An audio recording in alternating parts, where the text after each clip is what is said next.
बिस्मिल्लाहिर्रहमानिर्रहीम। अस्सलाम वालेकुम माय यूट्यूब फैमिली, कैसे हैं आप सब। उम्मीद करती हूँ कि सब खैरियत से होंगे।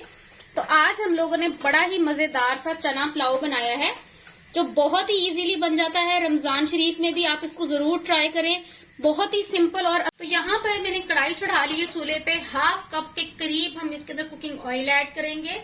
ठीक है, 3 पाव मेरे पास चावल है जिनको मैंने भिगो लिया है। पहले ऑयल को हम गर्म होने देंगे। यहाँ पे है मेरे पास 2 अदद मोटी इलायची, मैं इसमें ये ऐड करूंगी। उसके बाद मेरे पास है यहाँ पे तेजपात, मैं ये इसमें ऐड करूंगी।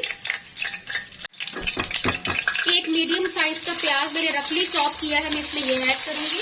तो देखिए प्याज जो है हमारे वो लाइट पिंक हो चुके हैं। अब यहाँ पर मेरे पास है 1 table spoon ginger garlic paste. Sorry, यहाँ पर पार्ट मिस हो गया है। मैंने 1 अदद टमाटर डाला है इसके अंदर, ठीक है, रफली काट के। 3 से 4 अदद हरी मिर्चें हैं और ये लाल मिर्चें हैं, ये मैंने वैसे ही डाली। अगर आपके पास ना हो तो आप बेशक ना डालिएगा। ये पार्ट मुझसे मिस हो गया है। टमाटर हरी मिर्चें मैंने डाली है इसके अंदर और अभी अभी ऐड की है। इनको मिक्स करेंगे, बुनाई करेंगे साथ में। तो देखिए टमाटोज हमारे सॉफ्ट हो चुके हैं। अब यहाँ पर इसके अंदर मैं मसाले ऐड करूंगी, जिसमें है मेरे पास नमक। नमक हम अपने टेस्ट के मुताबिक इसमें ऐड करेंगे। जितने चावल बना रहे हैं उतना इसमें सॉल्ट ऐड कर लें।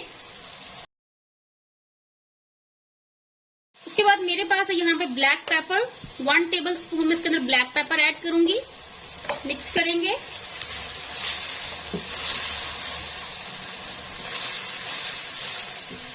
उसके बाद इसमें मैं 1 अदद चिकन क्यूब ऐड कर रही हूँ। अगर आपके पास ना हो तो आप चिकन पाउडर भी इसमें ऐड कर सकते हैं फ्लेवर के लिए। मिक्स करेंगे। उसके बाद मेरे पास है यहाँ पे 4 अदद आलू बुखारा, मैं इसमें ये ऐड कर रही हूँ। मिक्स करेंगे। और अब मैं इसके अंदर ऐड करूंगी हाफ कप के करीब दही, यानी कि योगर्ट। मिक्स करेंगे और दही के अंदर इसकी अब हम भुनाई करेंगे। देखिए मसाले की भुनाई अच्छे से हो चुकी है। यहाँ पे मेरे पास बॉइल्ड चने हैं। ये आपकी अपनी मर्जी, आप इसमें कितने ऐड करना चाहते हैं। चने ज्यादा पसंद करते हैं तो ज्यादा भी इसमें ऐड कर सकते हैं, लेकिन इतनी क्वांटिटी काफी। अगर आप 3 पाव चावल है तो 1 पाव चने इसमें काफी होंगे। मिक्स करेंगे। बॉइल्ड है, ये फुली बॉइल्ड है।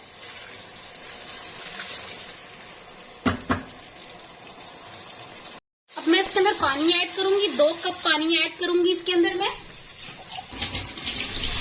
पानी की क्वांटिटी का ख्याल भी आपने खुद रखना है। जितने चावल आपने भिगोए उससे डबल क्वांटिटी में पानी होना चाहिए।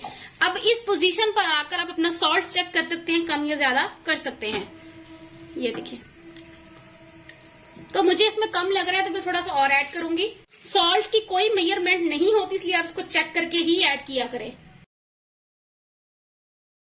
देखिए पानी में बॉईल आना शुरू हो गया। अब सोक्ड जो राइस थे, आधा घंटा मैंने भिगोए थे, वो मैं इसमें ऐड कर रही हूँ।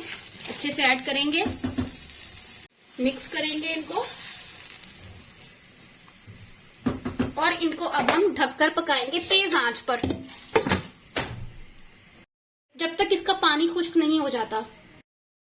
चेक कर लेते हैं। तो देखिए पानी जो है वो ऑलमोस्ट सारा ड्राई हो चुका है। मैं वापसी इसको ढक रही हूँ, आंच नीचे से कर रही हूँ बिल्कुल दम वाली। 15 मिनट आपने इसको दम देना है। 15 मिनट के बाद मैं आपको दिखाती हूँ। देखिए 15 मिनट हो चुके हैं।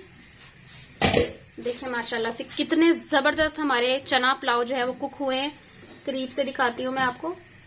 ये देखिए माशाल्लाह से, देखिए कितने जबरदस्त और परफेक्ट कुक हुए हैं।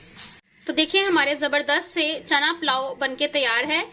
ठीक है, इस रेसिपी को आपने रमजान शरीफ में ट्राई करना है। आप इसको सहरी में भी बना सकते हैं, अफ्तारी में भी बना सकते हैं, लेकिन सहरी में अगर बनाएंगे तो प्यास बहुत ज्यादा लगेगी, तो बेहतर है कि आप इसको अफ्तारी में बनाएं। बहुत ही इजीली कुक हो जाता है और बहुत ही टेस्टी बनता है।